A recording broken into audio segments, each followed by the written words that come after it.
Ya estamos grabando entonces.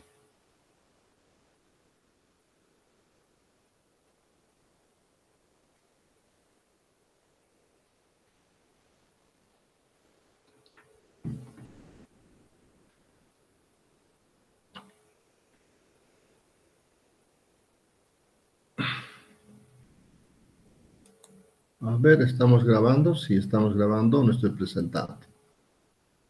Voy a presentar la pantalla.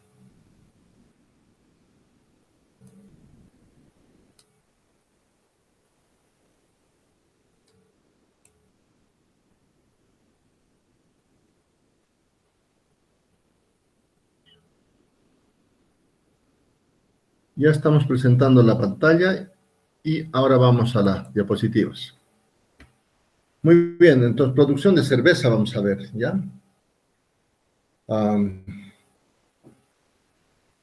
venga entonces, por si acaso, esto de Promagi más D es un curso que habitualmente da, esto es Promagi más D, es la empresa donde yo trabajo, ¿no? Investigación más desarrollo de procesos y maquinarias, producción de cerveza.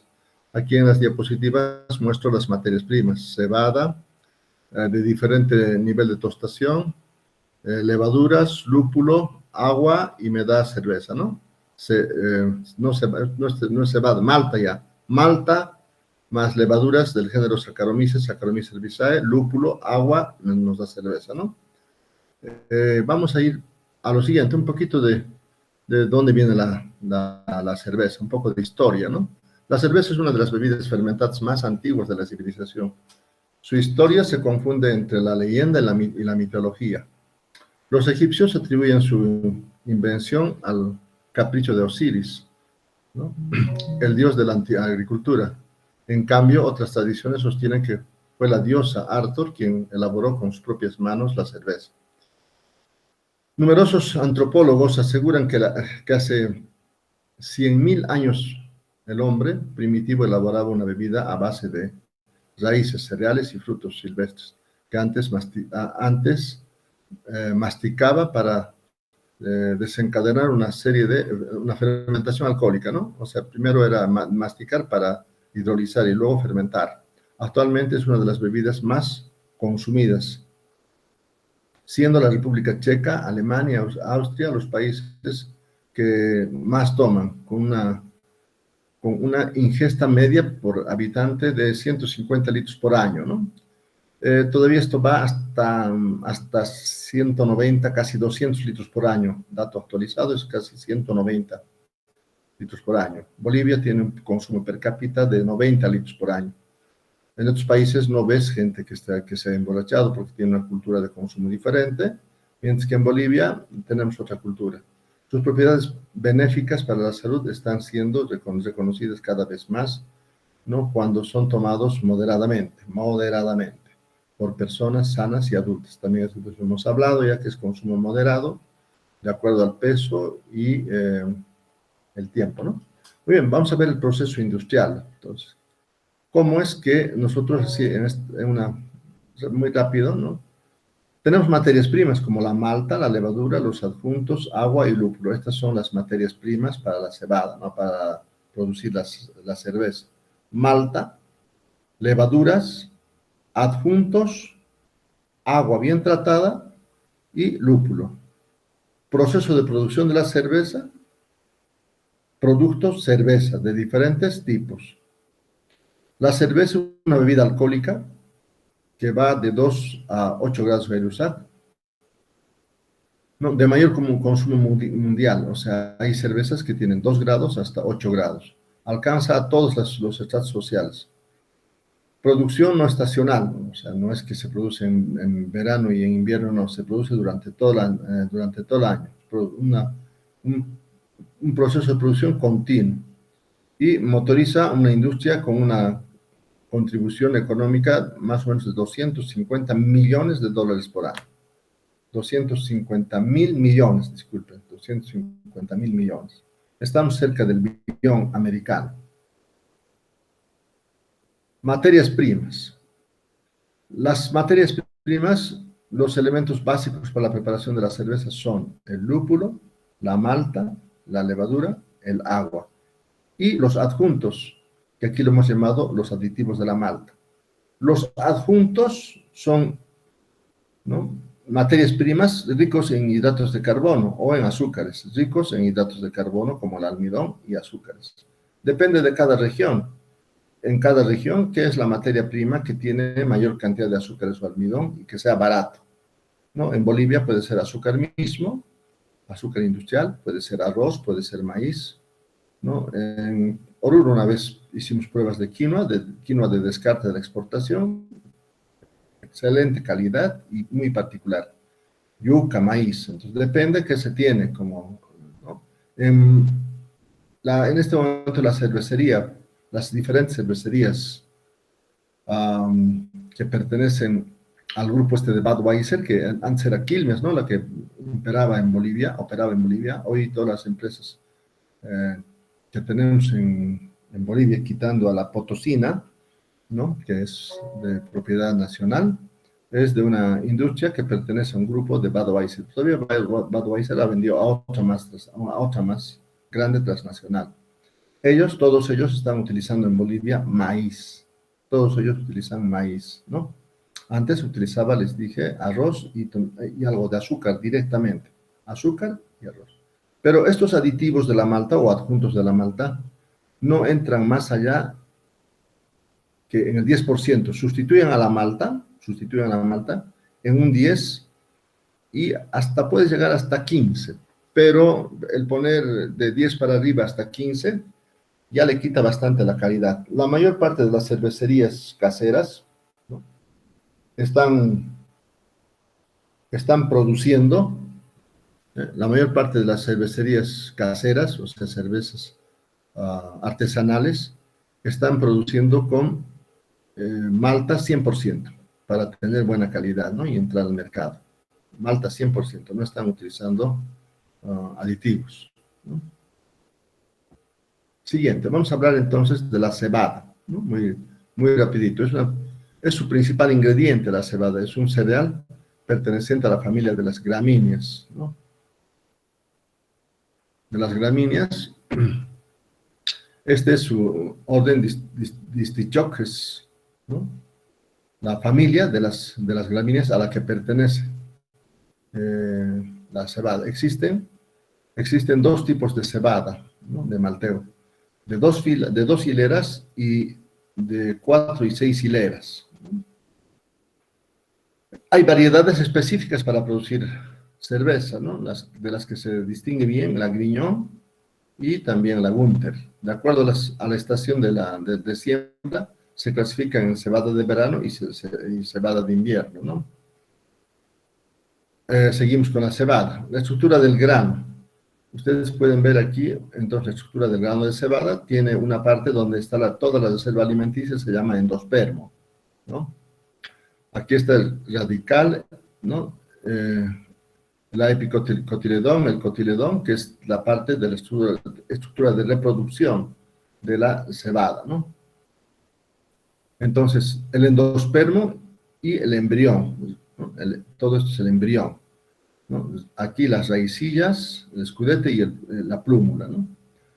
La investigación para hallar variedades nuevas y mejoradas es constante a nivel mundial. Entonces, la empresa Cerveceur viene desarrollando bastantes investigaciones para tener cerveza libre de enfermedades, etcétera, y como les dije, una de las variedades es Gunter, resistente a una enfermedad que se llama Roya, ¿no? Entonces, actualmente se vende cebada transgénica, o sea que nosotros consumimos, por ejemplo, con seguridad actualmente, consumimos cerveza a partir de cebada transgénica, ¿no? ¿Por qué? Porque la mayor parte de nosotros ya no tenemos, en Bolivia no producimos cebada. Antes producíamos grandes cantidades de cebada y la mayor parte de nuestra producción de cerveza se basaba en nuestra producción de cebada, ¿no? En Cochabamba se producía, en Chuquisaca se producía, en Tarija se producía, en Potosí se producía, en Santa Cruz se producía cebada. Hoy solamente se produce en Chuquisaca, parte de Chuquisaca y Tarija. Y toda esa cebada es comprada por la cervecera que está en Potosí, ¿no? La Potosina. Y algo compra también la Sureña de Sucre, ¿no? Algo. los sitios de mayor producción están en Sucre, que se llama una ciudad, ¿cómo se llama? Un pueblito que se llama, no me acuerdo ahorita, pero también en Villamontes. Un segundito, por favor. Un segundito.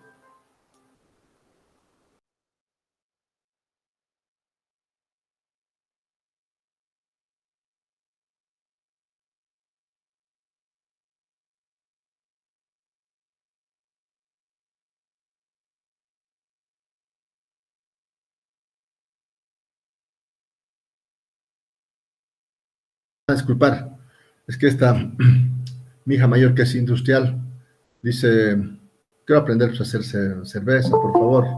Entonces ya le he dicho, entra, pues le vamos a dar a ella más las clases. ¿No? Hola, Ale. Hola, Ale.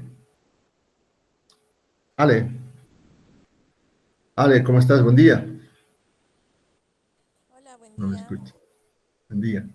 Aquí estamos con 13 personas más, ¿no? Que todos ellos de Santa Cruz, ingenieros, ingenieros de alimentos, ingenieros químicos, ¿no? Y bueno, pues, te vamos a compartir un poco nuestra clase de hoy, que es de cerveza precisamente.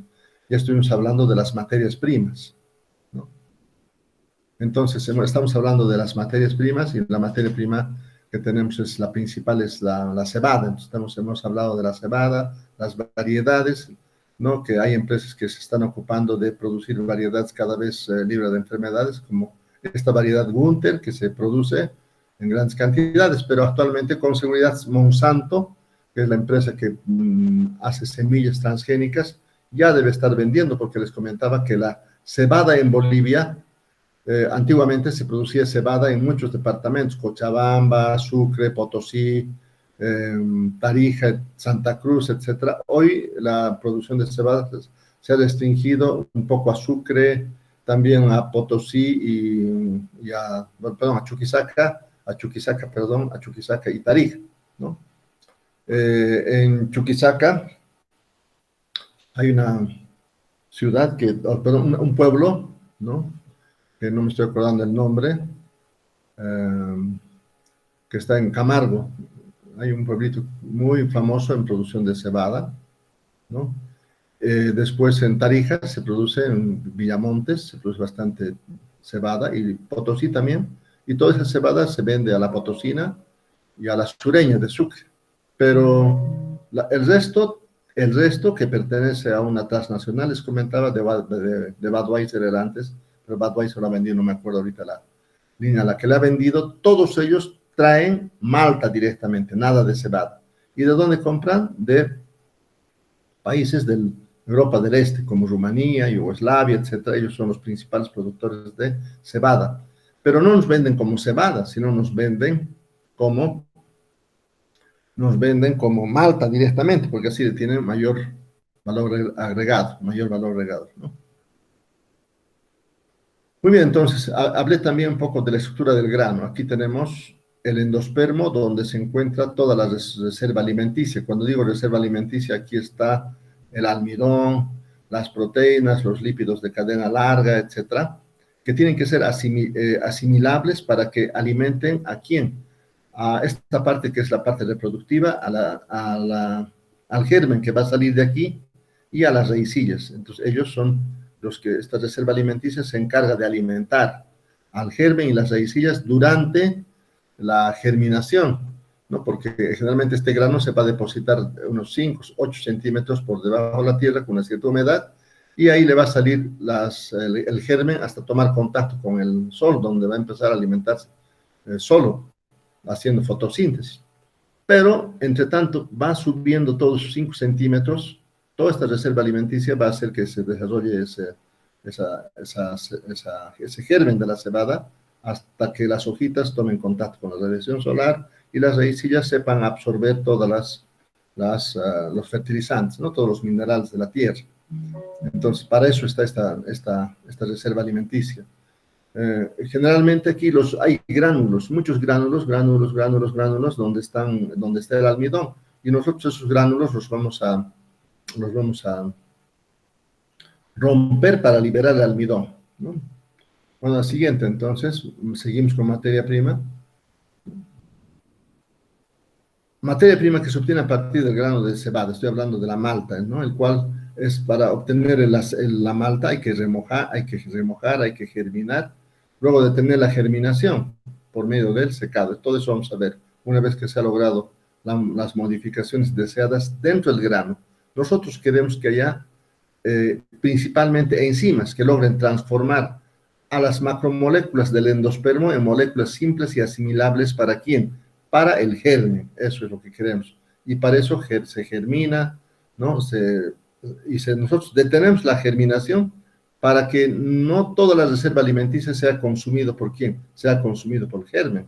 El germen no tiene que superar al mismo tamaño del grano, porque si supera ya se está consumiendo toda la reserva alimenticia. Esa reserva alimenticia hidrolizada, convertida en moléculas asimilables, yo le voy a dar a la levadura. Y la levadura, a partir de esa reserva alimenticia, tendría que multiplicarse, pero le voy a dar tales condiciones que no se multiplique la levadura y más bien produzca alcohol en grandes cantidades y ese producto se va a llamar cerveza, ¿no? Entonces, detenemos las aspiraciones de quién, de la cebada y también de la levadura. Este proceso es llevado a cabo, ¿no?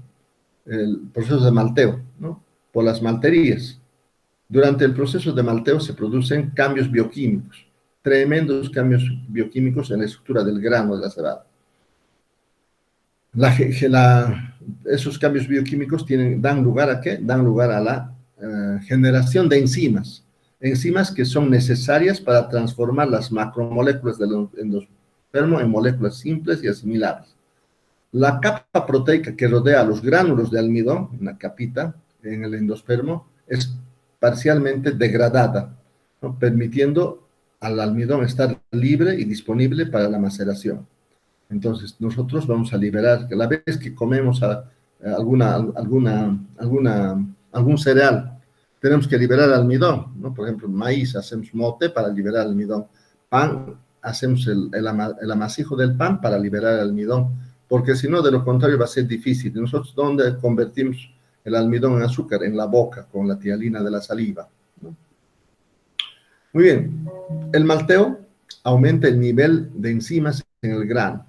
Digo aumenta el nivel de enzimas porque uno de los granos, prácticamente el único, que es la cebada, ya contiene enzimas antes de ser malteada, ¿no? Hay una enzima, la beta-amilasa, que ya tiene la cebada, ya como grano.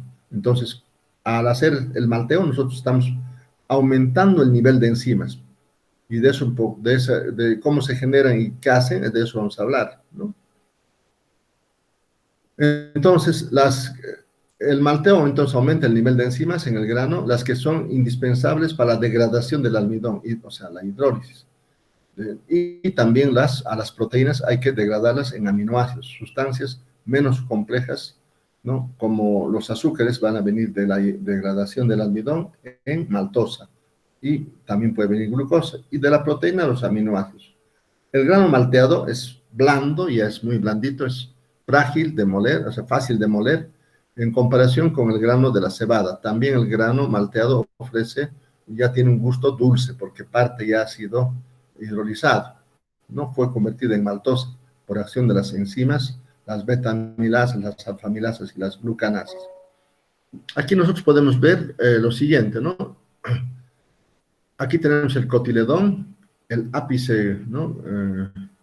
Caulinar, de donde va a salir el germen, y de aquí, ¿no? La cubierta seminal y el ápice radical, de donde va a salir las raicillas.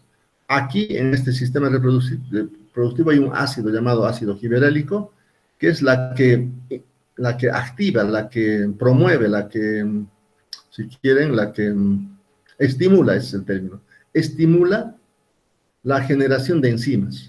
Estas enzimas generadas, proteasas, alfamilasas, betamilasas, glucanasas, además grupos de enzimas, cuando digo alfamilasa no es una enzima, sino es un grupo de enzimas alfamilasas. Dije, estimuladas por el ácido giberélico, la giberelina, genera enzimas que va ¿a dónde? Va al endospermo. Y en el endospermo hidroliza al almidón, a los aminoácidos, a los lípidos, hidroliza. Y devuelve como ya nutrientes ¿A quién devuelve? Al germen, para que empiece a subir. Este germen va a ir consumiendo la reserva alimenticia a medida que va subiendo, subiendo, subiendo. Nosotros vamos a detener la germinación cuando este germen haya llegado al mismo tamaño del grano o a 3/4. Entre 3/4 y el mismo tamaño detenemos. Eso ocurre en 7 días de germinación. Entonces, paramos la germinación. ¿Y cómo lo paramos? Con secado. Y de esa manera, aquí se ha mantenido casi la totalidad de los nutrientes, ¿no? De azúcares, aminoácidos, que le vamos a entregar a quién hemos dicho, a la levadura. Muy bien. Otra materia prima es el lúpulo. Esto es el lúpulo. Proporciona los taninos. Taninos. Aquí, en realidad, compuestos fenólicos. ¿Eh? Compuestos fenólicos. Esos compuestos fenólicos yo lo voy a explicarle un poquito más a detalle. ¿Qué son los compuestos fenólicos entonces? Compuestos fenólicos o sustancias fenólicas. Compuestos fenólicos. Los compuestos fenólicos o sustancias fenólicas están constituidos por una familia llamada no flavonoides. No flavonoides. Estos no flavonoides son derivados de los ácidos benzoico y también de los ácidos cinámicos. Cinamilquinínicos y vamos a poner cinámicos nada más. Compuestos aromáticos, ¿no? Entonces, derivados del ácido benzoico, derivados del ácido cinámico, del ácido cumárico, del ácido ferúlico, de varios ácidos aromáticos. Entonces, este es el componente aromático de los compuestos fenólicos. Pero también tiene flavonoides, solamente flavonoides. Estos están relacionados con el olor y el aroma. A estos compuestos, en el caso de los vinos, etcétera, extraemos de los barriles de roble. Y en este caso le voy a dar, tiene la cebada compuestos fenólicos, pero voy a enriquecer con el lúpulo. El lúpulo entonces tiene no flavonoides y también tiene flavonoides. Y estos flavonoides, que pueden ser catequinas, epicatequinas, son quinonas amarillas, y también pueden existir como flavonoides los antocianos y los antocianidinas. Todos están relacionados con el olor, el aroma, pero también principalmente con el color amarillento que va a tener la cerveza, o el color rojo, púrpura del vino, se debe a los flavonoides. Aquí están las catequinas, las epicatequinas, las epicatequinas, están las mircetinas,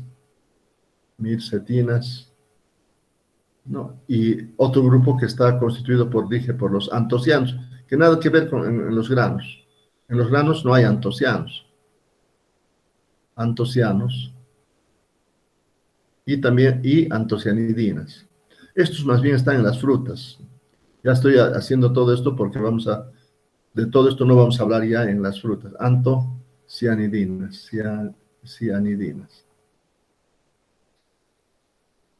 Antocianos y antocianidinas. El color rojizo de la uva negra se debe a los antocianos y a los antocianidinas. La uva blanca no tiene esto, igual que la cebada o los cereales no tiene, pero sí la uva, sí la frutilla, sí las cerezas, sí tiene ¿no? Sí tiene, por ejemplo, el ají, ¿no? El ají rojo, el tomate también tiene antocianos. Estos compuestos generalmente son compuestos antioxidantes, principalmente son antioxidantes, entonces se oxidan antes que cualquier otra célula en el cuerpo, por eso se toma como ácido antioxidante el vino tinto, la cerveza también tiene compuestos antioxidantes, etcétera, ¿no? Y lo mismo, tiene antioxidantes el ají, etcétera, ¿no? Luego también tenemos aquí otra familia llamada los taninos. Estos taninos generalmente vienen de estos flavonoides principalmente, y parcialmente los no flavonoides se dimerizan, trimerizan, polimerizan en general, taninos, dando lugar a estos taninos, cadenas largas de compuestos aromáticos, los taninos. Y entonces aquí están los taninos condensados, los flavonoides o no flavonoides polimerizados, compuestos poliméricos.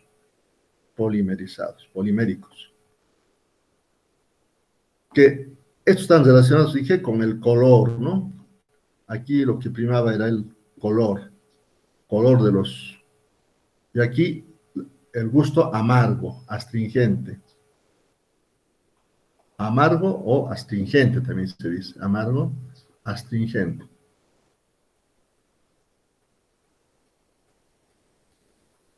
Entonces, si queremos tener olor, aroma, nosotros tenemos que apuntar a los no flavonoides, ¿no? Si queremos intensificar, no sé qué, el color, tenemos que apuntar a los, no, a los flavonoides. Y los taninos, si queremos algo de amargo. Estos son los compuestos fenólicos en general.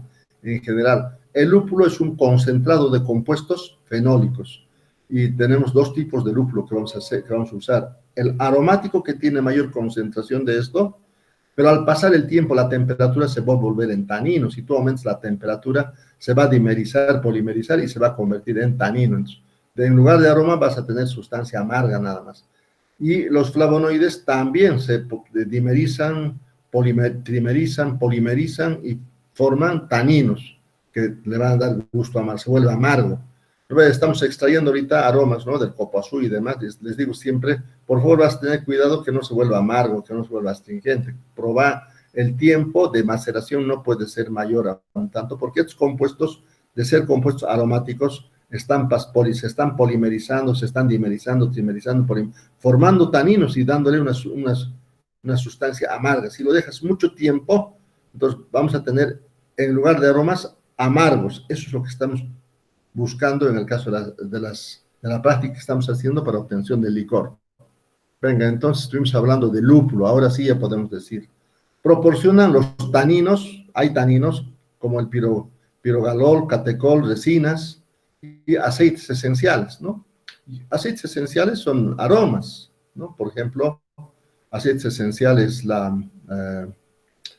el citral, el mentol, el eucaliptol, y uno de los más interesantes de aceites esenciales, el linalol, que es el más aromático, y otros constituyentes con el objeto de precipitar las proteínas insolubles. O sea, este tanino lo primero que va a hacer, estos compuestos van a precipitar las proteínas del mosto cervecero para estabilizarlo coloidalmente. Las proteínas son las principales responsables del turbio. Entonces yo le tengo que quitar una buena parte de las proteínas, principalmente proteínas de cadena media y la cadena larga, para eliminar los turbios coloidales. Durante la ebullición, durante la cocción, entonces añadimos lúpulo y ese lúpulo lo hacemos con el objetivo de precipitar las proteínas del mosto y además darle un carácter, un gusto amargo, ¿no? Por los alfa, o sea, amargo, astringente por los taninos también de la cerveza, o sea, el gusto amargo vamos a intensificar el gusto amargo. Y también, entre otras cosas, vamos a estabilizar yo no utilizo en bebidas sabor, ¿no? Yo utilizo el término de aroma y gusto, ¿no? Vamos a estabilizar el gusto y el aroma. Hay otra propiedad a la que ayudamos con el lúpulo, ¿no? La propiedad que se llama espuma. Es importante que las cervezas tengan espuma y esa espuma formada sea en cantidad y además en tiempo, que se retenga, que permanezca mucho tiempo. Eso se llama retención de la espuma. Y para retener la espuma y formar la espuma es la combinación de proteínas de medio y alto peso molecular más compuestos fenólicos del lúpulo de medio y peso molecular elevado. Esta flor es una flor, es una flor femenina de la planta Humulus lupulus, que se cultiva en campos especiales por lo que debemos ser, por lo que es importada en Bolivia, a pesar de que en Cochabamba hay mucha gente que dice que ha sembrado y produce lúpulo, ¿no? Es bastante cara y es necesario que podamos probar si produce o no. El lúpulo es procesado y utilizado en forma de, podemos utilizar este lúpulo para la cerveza, haciendo secar esta flor directamente, como si fueran unos cestitos, ponemos a la cerveza. Es una opción, pero que generalmente no se hace esa opción. Si no, se puede agarrar esta y se peletiza, se muele y se peletiza, se vuelven en pellets como del tamaño de los guisantes, del tamaño de la arveja, ¿no? Así, en esa forma. Ustedes van a ver el lúpulo entonces peletizado. Y también puede ser lúpulo molido, ¿no? Pellets. La forma más común es pellets. Esto hemos hablado. Del agua. El agua es muy importante, ¿no? Hay que saber tratar. El agua tiene, vamos a hablar del agua nosotros, por tanto no me he de ocupar ahora. Me he de ocupar cuando hablemos del agua. El agua en las industrias tiene, por si acaso, el agua tiene que ser de tres tipos. El agua industrial que va a ir a los calderos, a los intercambiadores, ese es agua industrial. Pero por otro lado, agua de proceso, el agua que voy a utilizar para disolver la malta y los adjuntos. La malta y los adjuntos. Entonces, se utiliza agua de excelente calidad.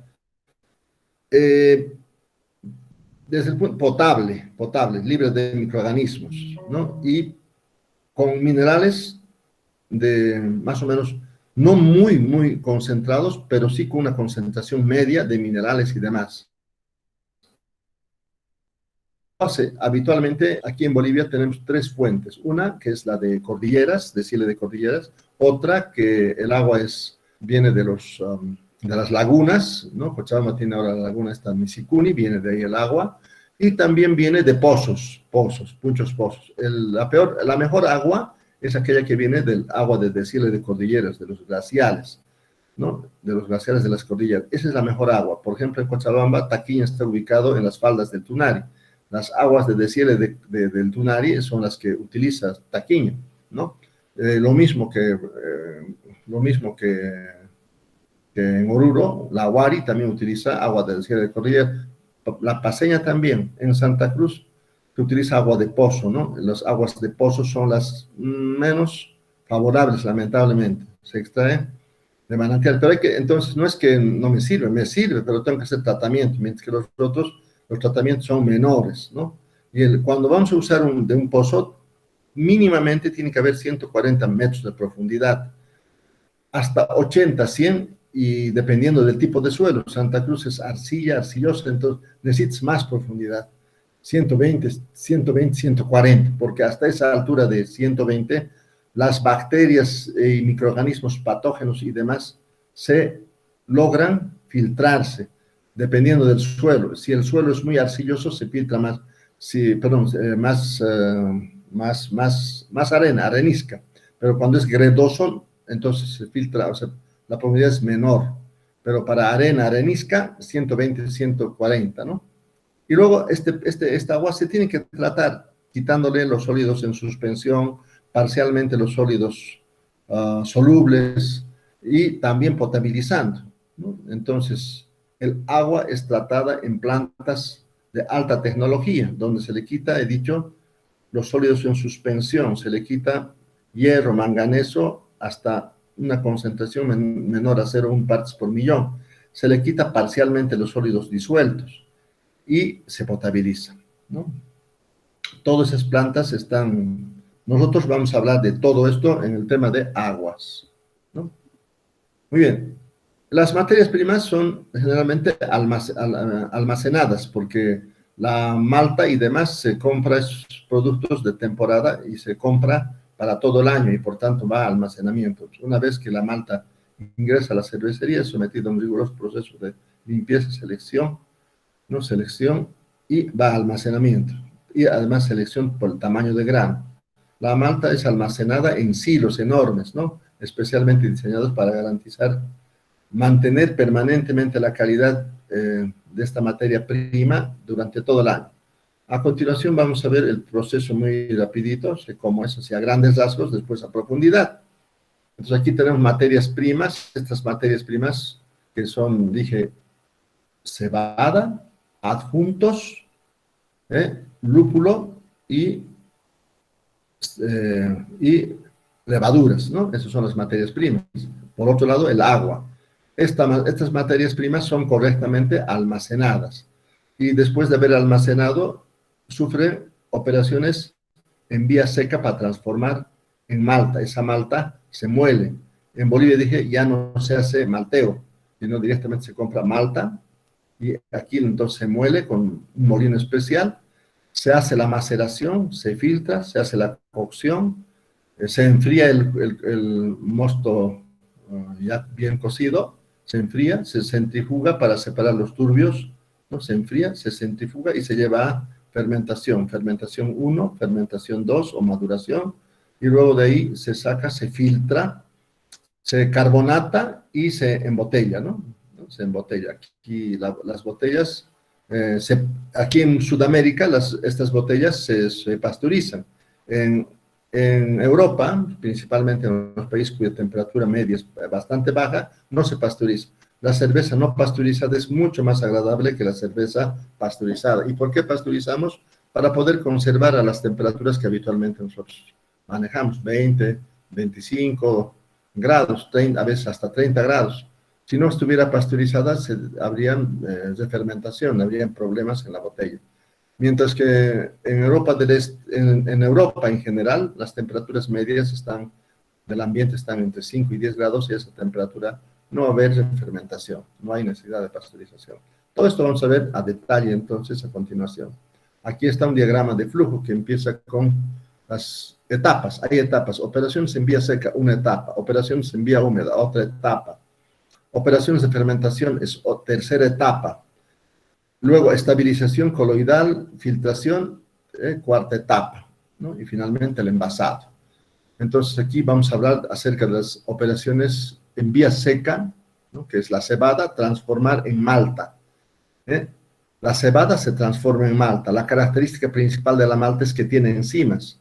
Y la cebada no tiene enzimas, tiene muy poquito, ¿no? Betamilasa simplemente, no tiene alfamilasas, proteasas. Todo eso se va a incorporar. Aquí el objetivo es entonces, la malta ya no es igual a la cebada. La malta es un producto que tiene enzimas y además está parcialmente ya procesada porque durante el secado he hecho que el secado sea para cerveza blanca o para cerveza negra o para cerveza de un color deseado. Aquí he hecho ya una serie de reacciones que preparan a la malta, ¿no? En las operaciones vía húmeda ya tienen el objetivo de obtener un mosto asimilable, o sea, completo y libre de microorganismos. O sea, va a ser un mosto cervecero, pero cuyos componentes van a ser asimilables para la levadura, completos porque hay necesidad de completar algunos insumos, y luego sin microorganismos. Entonces, voy a hacer una cocción donde voy a matar a todos los microorganismos y aquí entonces a la fermentación va a entrar asimilable, completo y libre de microorganismos. Y en la fermentación es donde voy a incorporar las levaduras que van a llevar adelante la fermentación. Después voy a hacer separación de lías y fangos, fermentación secundaria, separación de lías y fangos otra vez, la guarda, la estabilización coloidal, voy a filtrar, carbonatar y envasar. Y luego pasteurizar, ¿no? Aquí está dicho todo eso que acabo de decir. Lo he dicho muy deprisa porque está escrito aquí, ¿no? Descripción del proceso de producción. La cerveza es la bebida que resulta de fermentar mosto cervecero obtenido de la malta, mosto cervecero, o sea, el sustrato obtenido de la malta, y los adjuntos. Ya dije que de adjuntos se utiliza, dependiendo de la región, se utilizaba maíz, arroz, azúcar, yuca, papa, lo que quieran, pero que sea barato y sea una contribución para aumentar el grado alcohólico de la malta, pero a bajo costo, precio bajo. En Bolivia, actualmente, estas empresas la empresa esta que es de Budweiser, está utilizando, dije, maíz. Antes, cuando estaba Quilmes, utilizaba arroz y azúcar. No, las levaduras seleccionadas del género Saccharomyces. Todas las levaduras tienen que pertenecer al género Saccharomyces. Son levaduras de tercera fase. Recuerden ustedes, había levaduras de primera fase, de segunda fase. Estas son de tercera fase. Además que se siembra sobre mosto estéril. Las materias primas utilizadas en su producción son la malta, ¿no? Que es la cebada, que se va a transformar en malta, los aditivos de la nata que hemos dicho que son adjuntos, maíz, azúcar, yuca, etcétera, arroz, el lúpulo, el agua y la levadura, ya está. Los métodos de producción son diferentes para cada tipo de cerveza, así como los tipos, o sea, para cada tipo de cervecería y para cada tipo de cerveza. En los equipos, principalmente varían en los equipos de elaboración. Sin embargo, el proceso de producción de cualquier tipo de cerveza consta de las siguientes etapas: operaciones en vía seca, operaciones en vía húmeda, operaciones de fermentación y maduración o guarda, y operaciones de estabilización microbiológica, filtración, carbonatación y embotellado. Son 4 etapas entonces, 1, 2, 3, 4 etapas, ¿no? Primero, ¿cuál es el objetivo de esto? Aquí lo vamos a ver. El objetivo es transformar a la cebada ¿en qué?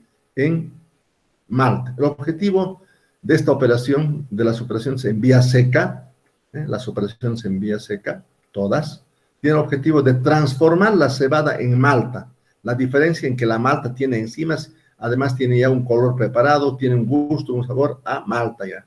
Las transformaciones bioquímicas que tienen lugar en la cebada, ¿no?, durante el malteo se realizan mediante las siguientes operaciones: recepción de la cebada, limpieza, o sea, cuando digo limpieza me refiero a que hay que quitarle las pajas, los terrones, las piedras, si está procesada manualmente. Si está procesada mecánicamente ya viene casi limpia. Pero también hay que clasificar de acuerdo al tamaño: tamaño grande, tamaño mediano, tamaño pequeño. Se almacena en silos bien aireados. Luego de ahí se lleva al remojo, la germinación, el secado, la eliminación de las raicillas y los gérmenes. Aquí ustedes pueden ver una cebada con raicillas, ¿no? Y luego la molienda. Entonces va a pasar luego a las operaciones en vía húmeda, ¿no? El proceso de malteo es imprescindible, o sea, no se puede prescindir de ello, porque el almidón, ¿cómo se va a convertir? Pues en glucosa y principalmente en maltosa. ¿Cómo?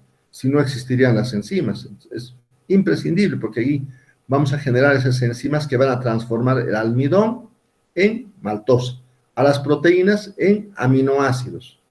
Puesto la cebada puesto que la cebada no se puede utilizar directamente en la producción de la cerveza, al no tener desarrollado el sistema de enzimas o enzimático encargado de la transformación de las macromoléculas, como las proteínas, el almidón, los lípidos de cadena larga, en moléculas simples y asimilables, las proteínas en aminoácidos, el almidón en azúcares como maltosa, glucosa, los lípidos de cadena larga en lípidos de cadena corta y asimilables.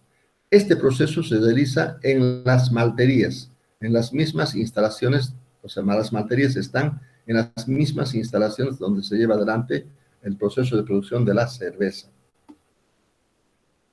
El grano de la cebada, sin moler, contiene ya betamilasas latentes en concentraciones considerables.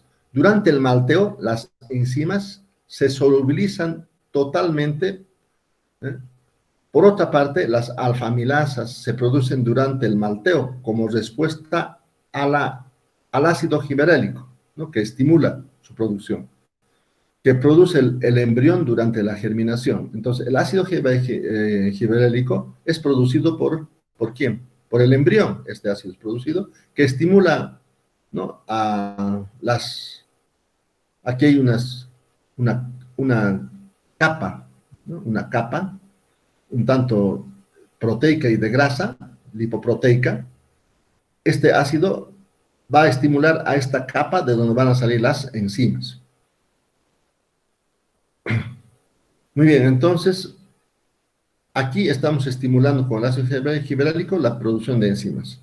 Además de las betamilasas que ya tenía el maíz, la cebada, el ácido giberélico también provoca la activación de las endoglucanasas, ¿no?, endobetaglucanasas, las alfamilasas, las pentosanasas, las endoproteasas y las dextrinas límite de alfamilasas y glucanasas. Al final del proceso de malteo, las diversas enzimas hidrolíticas, hidrolizantes, estimuladas y provocadas por la acción del ácido giberélico, ¿no?, producido por el sistema reproductivo de la cebada, son transferidas al endospermo, Y en el endospermo ya está modificando la textura del almidón y las proteínas, convirtiéndole en moléculas simples y asimilables que van a volver al sistema reproductivo. Las mezclas de enzimas capaces de degradar el almidón se conocen con el nombre de diastasa. Toda la mezcla de enzimas es diastasa. O también se dice entonces que esta cebada va a tener un poder diastásico de tanto, de 95, de 96% poder diastásico. ¿Qué significa eso? Que del 100% del almidón, 95% o 96% lo voy a convertir ¿en qué? En maltosa. Entonces, la mezcla de enzimas capaz de degradar el almidón se conoce con el nombre de diastasa o poder diastásico o poder amilolítico también, ¿no? Ahora sí, aquí vienen las operaciones. Esto no lo voy a explicar muy a detalle, se lo voy a pasar deprisa, porque ya no se hace en Bolivia, porque se compra directamente, que he dicho, se compra directamente en Malta. Recepción de materias primas. En esta operación se determina la concentración de almidón que tiene la cebada, la concentración que tienen las proteínas, la concentración que tienen en general las sustancias nitrogenadas, que esté libre de mohos, que esté libre de gorgojos, que esté libre de polillas, ¿no? Porcentaje de almidón, porcentaje de humedad, calidad sanitaria, me refiero a las polillas, a los gorgojos, etc. Luego, después de hacer la recepción, esto se hace en la recepción, pasa inmediatamente a la limpieza, ¿no? Y la clasificación. En la limpieza se eliminan las pajas, terrones y otros. ¿Por qué? La cebada se lleva 30 metros, a una altura de 30 metros en un edificio. De ahí va cayendo y en contracorriente, una corriente de aire a gran caudal y fuerza, desvía las pajas, desvía los terrones, desvía las piedras, ¿no? Entonces, la cebada que va cayendo y el aire que va soplando, pero además utilizando unas zarandas, unas zarandas, ¿no? Y además se hace también la clasificación del grano de acuerdo a los mechos, o sea, al tamaño de agujeros que tiene una zaranda, ¿no? Y se clasifica ya con su tamaño grande, mediano. ¿Y por qué tengo que clasificar en tamaño grande, mediano y pequeño? Porque voy a después llevar al remojo. El tiempo de remojo, consiste en que la cebada tenga, de la humedad que tenía, que es 3-5%, a una humedad de 48%. Y eso, el tiempo es variable. Cuando la cebada es grande, se tarda más. Cuando la cebada es media, tiempo medio. Cuando la cebada es pequeña, se tarda menos tiempo. Entonces, para evitar que ya durante el remojo esté germinando, es que yo tengo que poner cebada de un solo tamaño, ¿no? Para regular el remojo y la germinación. Esto se lleva a silos enormes, ¿no? Digo, un silo enorme, diámetro 10 metros, altura 45, 50 metros, ¿no? Así son los silos. Ahí está almacenado una buena parte del dinero de la empresa, ¿no? De los granos se realizan en los silos aireados adecuados para una conservación prolongada del grano. Remojo ahora, vamos a hacer el remojo. ¿Cómo se remoja? En tanques cilíndricos, que pueden ser un poco sofisticados porque pueden inclusive insuflar aire al interior del tanque. Pero los más corrientes simplemente son tanques cónicos, con una válvula de salida. A esos tanques cónicos se llena de cebada y luego se llena también con agua. Se deja 6 horas, se quita el agua y otra vez 3 horas sin agua y otra vez con agua fresca 6 horas. Se quita el agua, ¿no? Se mantiene 3 horas seca y se vuelve a poner agua fresca. A ver, ¿por qué es todo eso? Durante el remojo ya empiezan los cambios bioquímicos en el interior cebada. Y estos cambios químicos demandan oxígeno. Y como el oxígeno que toman es el oxígeno del agua fresca, pero en esas 6 horas se agota el oxígeno. Entonces, si no burbujeo aire, lo tengo que quitar porque ya no tiene oxígeno, ¿no? Tengo que poner agua fresca, pero lo dejo sin agua para que el aire ingrese un poco y oxigene, ¿no? Pero esos cambios bioquímicos demandan, dije, oxígeno, pero también liberan energía. Por tanto, la temperatura del agua va a ir aumentando. Entonces, este proceso debe realizarse en condiciones óptimas a una temperatura de 13 a 18 grados. Generalmente va aumentando, ¿no? Entonces, hacemos ciclos periódicos de remojar con aguas durante 6 horas, dejar 3 horas sin remojo, volver a poner agua fresca y estamos oxigenando y retirando energía. Entonces, ¿qué hacemos al remover el agua? Oxigenamos y removemos energía. Se calentó el agua, volvemos a poner agua fría entonces. Entonces, el remojo se realiza mediante ciclos periódicos de remojo y drenaje, de acuerdo a la complejidad del equipo disponible, con el objetivo de alcanzar una humedad del 48%. De 3 a 5% que tenía la cebada, voy a alcanzar 48%, que es esa humedad donde va a empezar a germinar. El tiempo habitual es de 36 a 48 horas, dependiendo del tamaño del grano. Si el tamaño es pequeño, va a durar 36, si el tamaño es grande, 48. El rango de temperatura de operación está entre 13 y 18. Muy bien, una vez que he remojado, ¿no?, en este tiempo, voy a llevar a germinación, a una sala de germinación. Estas salas de germinación son de 2 pisos. En el piso segundo está la sala de germinación y en el piso 1 está la producción de ¿qué? La producción de aire frío y húmedo. O sea, en el piso de abajo se produce aire frío y húmedo. ¿Cómo es que se produce aire frío y húmedo? A la entrada a la habitación hay unos potentes ventiladores que van a hacer pasar el aire a través de unos intercambiadores donde estoy transportando agua helada, está con -10, -15 grados. Al pasar el aire por esos tubos, por este intercambiador, se va a enfriar. Inmediatamente viene una ducha. La ducha, el objetivo es que el aire esté muy húmedo, ¿no?, que tenga una humedad elevada. Entonces, entra a la habitación, recorre de un punto a otro punto, ¿eh?, aire frío y húmedo. El techo está perforado de esa habitación inferior. El techo está perforado. En el segundo piso tiene de piso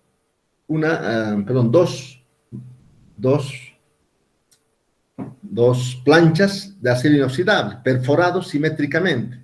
Pero al desplazar la plancha de arriba o al desplazar la plancha de abajo, lo que voy a hacer es regular el tamaño del orificio que tienen, las perforaciones. El aire que está circulando en la parte inferior por esos orificios va a subir.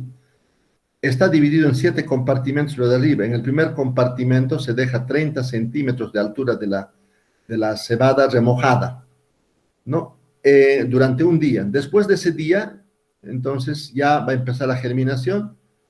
Con un equipo que también tiene la sala de germinación, remuevo y volteo al segundo compartimento.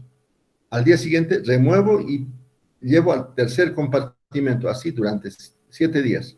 Cuando yo voy a remover, el objetivo es liberar la energía. Durante la germinación, la demanda de oxígeno es mayor y la emisión de energía también es alta. Entonces, tengo que liberar la energía y satisfacer la demanda de oxígeno para los cambios bioquímicos que hemos explicado para la germinación de las enzimas.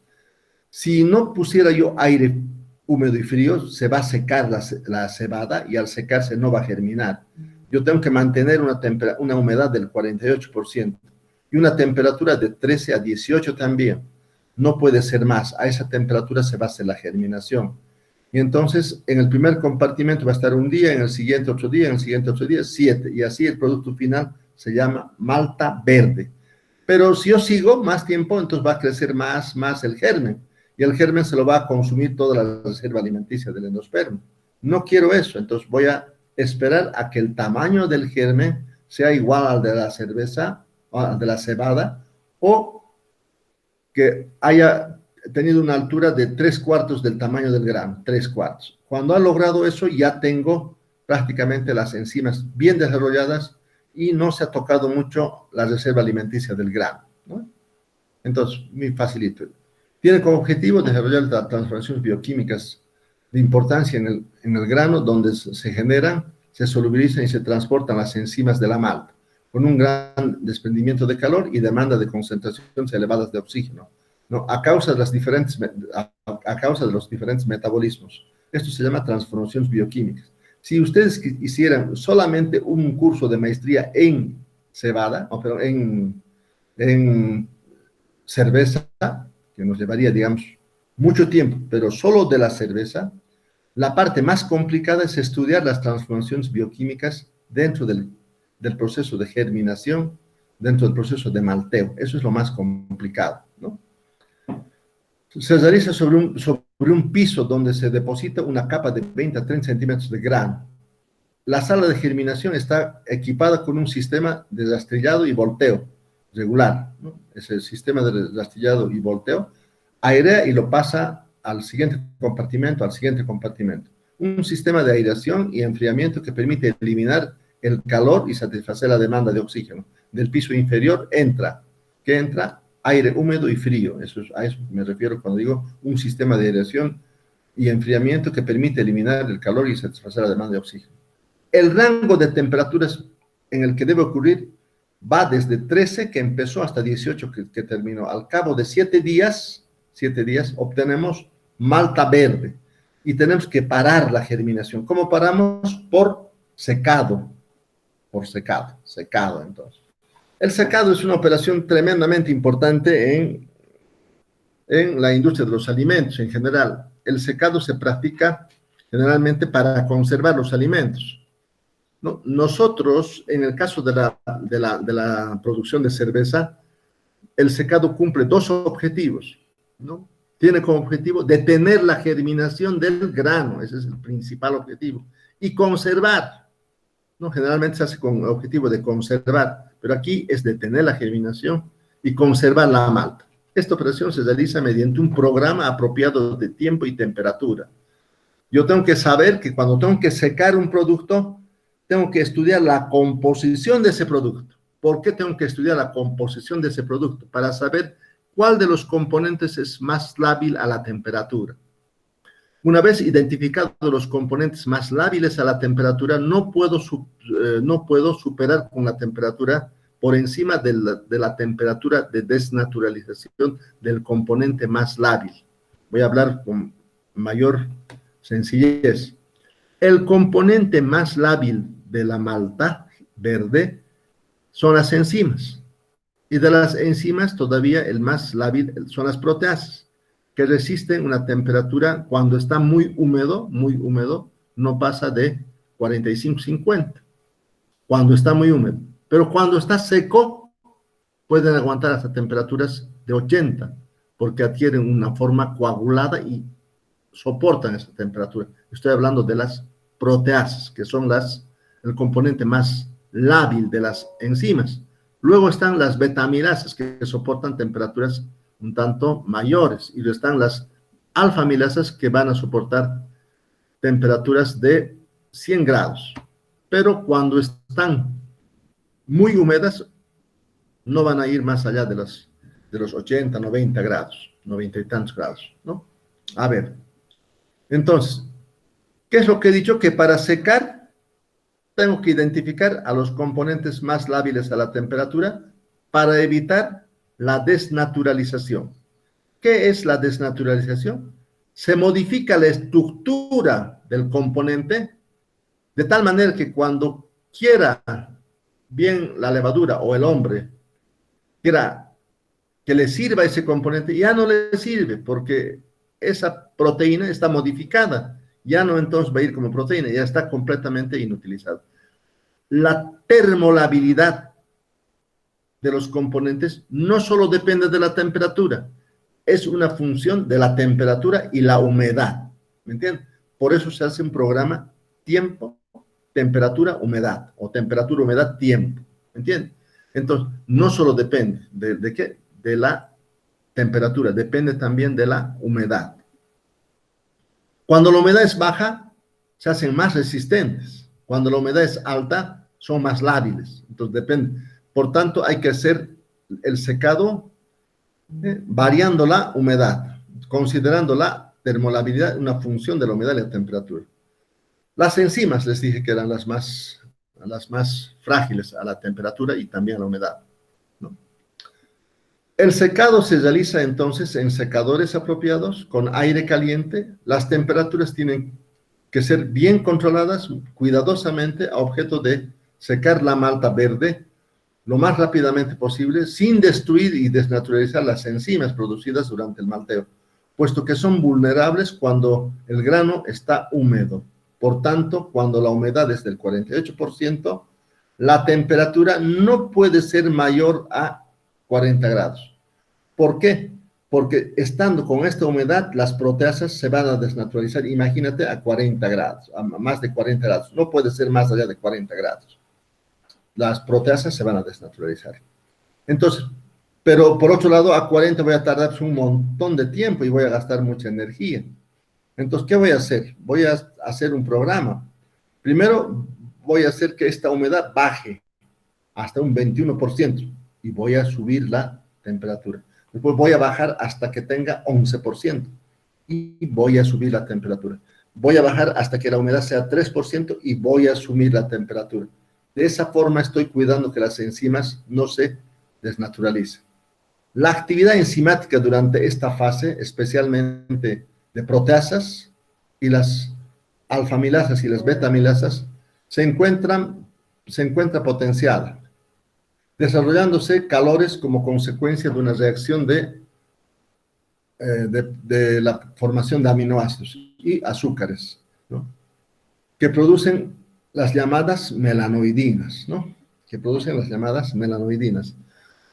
O sea que aquí no solamente voy a hacer el secado y no solamente voy a detener la germinación y tampoco solamente voy a conservar. Es aquí ya donde los azúcares que se han formado ya van a sufrir reacciones de caramelización, produciendo caramelanas, caramelinas. Pero como no solamente están presentes los azúcares, también hay aminoácidos, azúcar más aminoácidos va a dar a través de unas reacciones denominadas de Maillard, melanoidinas. Y este conjunto de caramelanas, caramelinas, después las reacciones de Maillard melanoidinas, que producen melanoidinas, y cuando todavía se quema un poco más, va a haber inclusive productos ¿no? de la pirólisis, productos de pirólisis, le van a dar el gusto a malta. Es allí entonces el olor, el aroma a malta que se genera dependiendo de la temperatura y qué tiempo voy a dejar a una temperatura dada. Entonces también se generan olores y aromas de malta en este proceso. Por tanto, hay que tener un cuidado especial y conocer bien esta biotransformación que ocurre de las caramelanas, caramelinas, reacciones de Maillard, etcétera, etcétera, ¿no? Entonces, decíamos que hay que hacer un programa tiempo-temperatura donde sea lo más adecuado. Empezamos entonces calentando a 40 grados cuando la cebada germinada tiene 48%. Le voy dando 40, 40, 40 hasta que su temperatura, hasta que su humedad baje al 21%.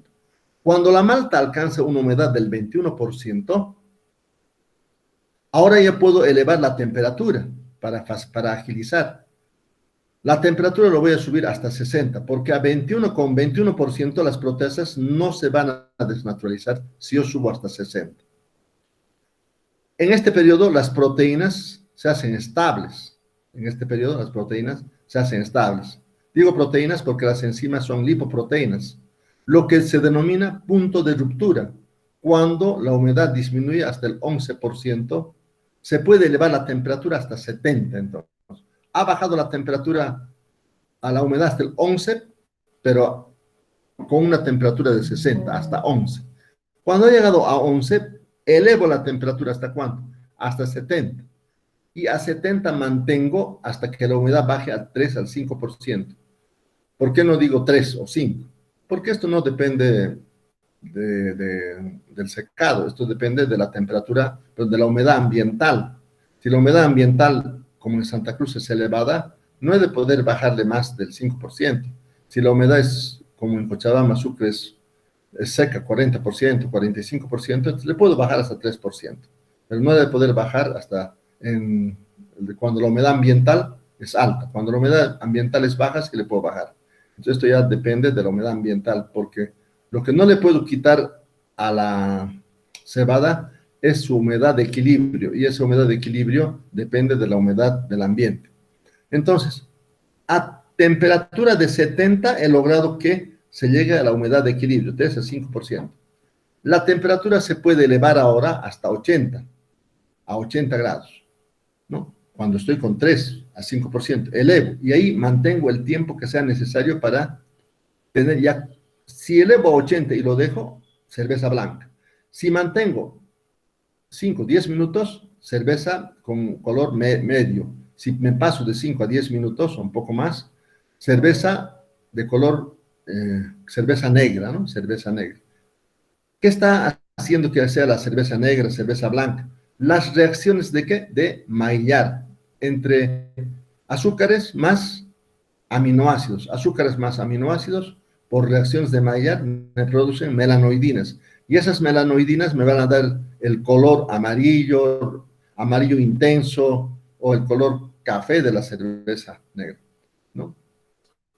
Cuando ya he llegado a 80, lo que estoy haciendo es consiguiendo el curado de la malta, donde se pierden los flavores, los flavors. Los flavors se refiere al aroma y al gusto, ¿no? Nosotros llamamos sabor, pero incorrectamente. El flavor es la combinación, hemos hablado que era aroma, que era gusto. Entonces, la combinación del aroma y del gusto es el flavor. Voy modificando el aroma y el gusto, ¿no? A malta, ¿no? De la malta verde, lo voy a transformar de malta verde a malta ya lista para la fermentación, ¿no? Se pierden los aromas y gustos de la malta verde y se producen los olores, los aromas y el gusto de la cerveza, de la cebada malteada. Las enzimas termolábiles, como las proteasas, las alfamilasas, las principalmente, primero, la que es más lábil es la proteasa, le sigue las betamilasas, le sigue las alfamilasas. Están coaguladas. Con este proceso he ido que se coagulen y no se desnaturalicen. Se han conservado perfectamente. La coagulación de las proteínas es importante para conseguir una cerveza transparente, no turbia, no turbia. ¿Por qué? Porque voy a poder hidrolizar a las proteínas en aminoácidos con las proteasas que se han mantenido coaguladas. Pero si no mantendría yo a las proteasas, no podría hidrolizar a las proteínas en aminoácidos. Y por tanto, estas proteínas van a causar una turbidez, turbidez, ¿no? La chicha es turbia por ese hecho, ¿no? Porque no se ha conseguido eliminar las proteínas del mosto. Muy bien, entonces eso es el secado. Había sido con un programa tiempo, temperatura. No sé si han logrado, se los puedo yo dibujar. Esto es muy importante, ¿no? Aquí hay necesidad de comprender lo siguiente, ¿no?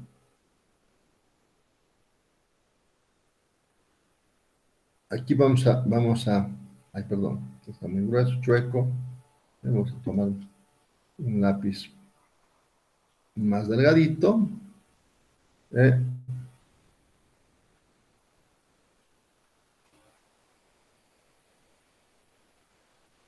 Puedo venir aquí y hacer esto más. Entonces aquí voy a hablar de la humedad, aquí hablo de la humedad, aquí voy a hablar de la temperatura, y aquí puedo hablar del tiempo.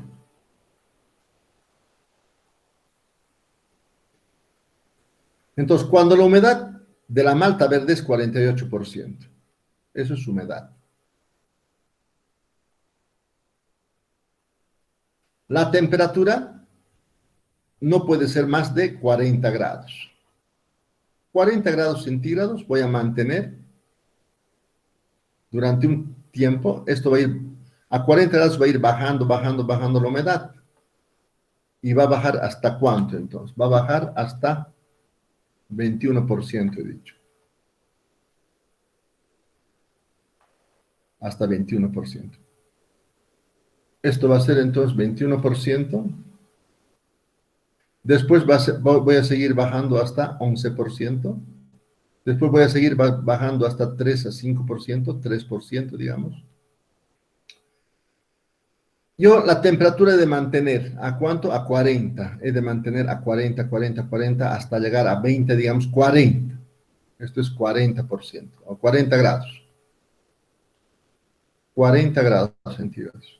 Lo subo inmediatamente aquí, ya subo inmediatamente cuando me he pasado el 21% de humedad. He subido a 60. Mantengo 60, 60, 60 hasta 12%. 12%.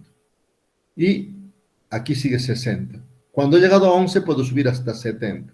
70, 70, 70 hasta llegar a ¿cuánto? Hasta 3%. Y aquí después ya cuando es 3% dejo un tiempo más. Estos tiempos en un secador convencional que está operando ya son tiempos establecidos. De aquí, digamos, esto consigo en 10 minutos. T1, 10 minutos. Aquí T2 consigo en 8 minutos. Esto consigo en 5 minutos. ¿De acuerdo? Entonces, ya está, estos tiempos están establecidos. Entonces ya está automáticamente programado el secador que va a hacer esto y lo va a mantener tanto tiempo a 80 grados aquí, tanto tiempo, porque voy a hacer que se produzca el color ya también aquí, ¿no? El color. Aquí se están dando, en todo esto se están dando cuando al azúcar, aquí he dicho, cuando al azúcar en solución, cuando los azúcares, solamente azúcar, glucosa, azúcar pura, cuando el azúcar,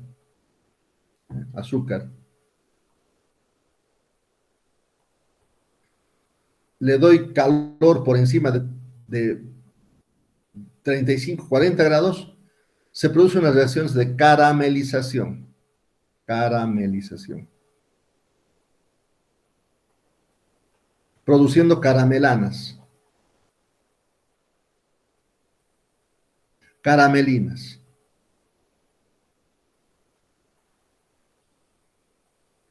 Productos ciclados, productos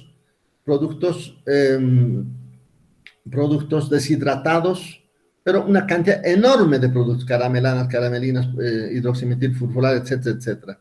Yo creo que muchos de ustedes cuando eran niños han agarrado azúcar, le han llevado a un perol y han quemado. Entonces, dependiendo qué tiempo lo dejan, a qué temperatura, el azúcar se puede convertir en algo que es un medio ancuco, hasta un cristalino café negro amargo, porque dependiendo de la temperatura y el tiempo, se va a intensificar estas reacciones y van a prevalecer unos a otros, reacciones de caramelización.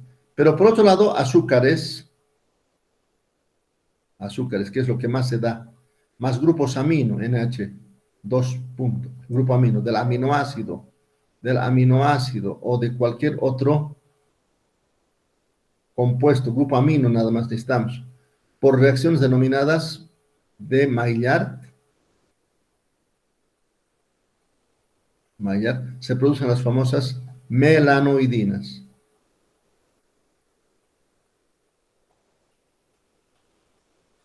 Si yo me paso mucho tiempo o por encima de 80, no solo va a ocurrir melanoidinas, sino ya van a ocurrir reacciones de pirólisis.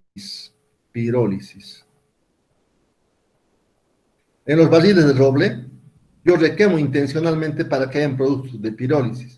Y estos productos de pirólisis tienen otros componentes que también influyen en el olor, aroma y gusto, en el flavor, ¿no? Entonces, interviene en el gusto. Muy bien, entonces, durante todo el secado estoy haciendo estas reacciones, ya porque estoy por encima de 40 grados.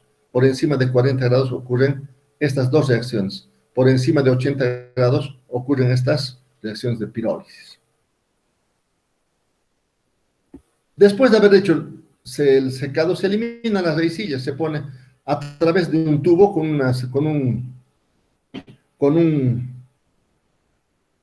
el tubo está perforado y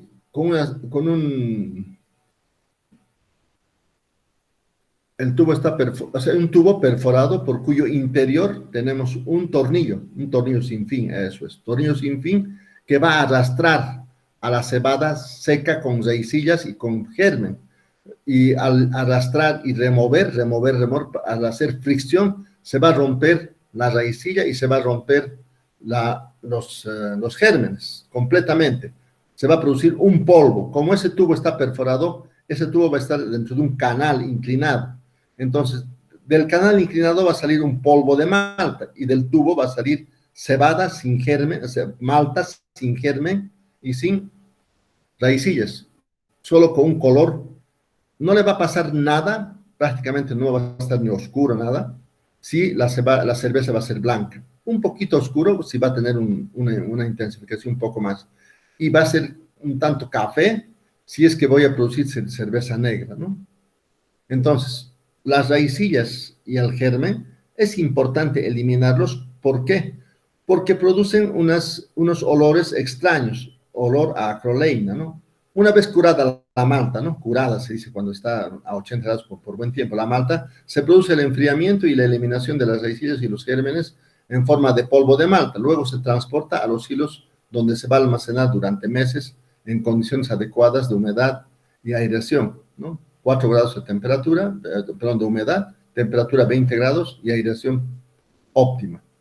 Desde los hilos de almacenamiento se extrae cantidad de malta requerida para un cocimiento, se dice cocimiento 1, cocimiento 2, cuando se hace una batch, eso, ¿no? Es un cocimiento. Se hace el primer cocimiento, el cocimiento 1, el segundo cocimiento. Para cada cocimiento yo voy a calcular cuánto de cebada, cuánto de agua, cuánto de adjuntos, eso lo voy a hacer, ¿no? Entonces, se pasa a la molienda. La molienda se hace en un molino especial, ¿no? Especial, de alta tecnología. La idea es que yo tenga que romper el endospermo sin dañar la cascarilla, que me va a servir de elemento filtrante. Disculpe, ingeniero, un Termino esto. favorcito. Termino esto. Okay. Ya, termino esto. Sí, ya sé, yo también acabo de ver el reloj. Tiene como objetivo romper el endospermo hasta el tamaño, ¿no?, de una partícula pequeña. O sea, simplemente lo voy a aplastar el endospermo, pero no voy a romper a la cascarilla, que me va a servir de elemento filtrante durante la maceración. Entonces, son molinos especiales. Los mejores molinos que teníamos antes eran los molinos de agua, que solamente aplastaban y no, o sea, hacían una modificación, digamos, redondeada del grano, pero no es una molienda fina. Si es una molienda fina utilizando un molino de martillo sería malo. ¿Por qué? Porque ese molino de martillos, ¿no?, con molienda fina te va a producir una cerveza turbia. Ahí hemos acabado las operaciones en vía seca y vamos a empezar con operaciones en vía húmeda, ¿no? Muy bien, entonces hasta aquí vamos a dejarlo, ¿eh? Esto es lo que hacemos en Bolivia ya, porque toda esa parte lo hacen, en donde he dicho, en Rumanía, ¿no? En Rumanía, pero es importante conocer porque por ahí mañana incentivamos la producción de cebada y no sepamos cómo hacerlo, ¿no? Entonces vamos a dejar de grabar primero y detener la grabación.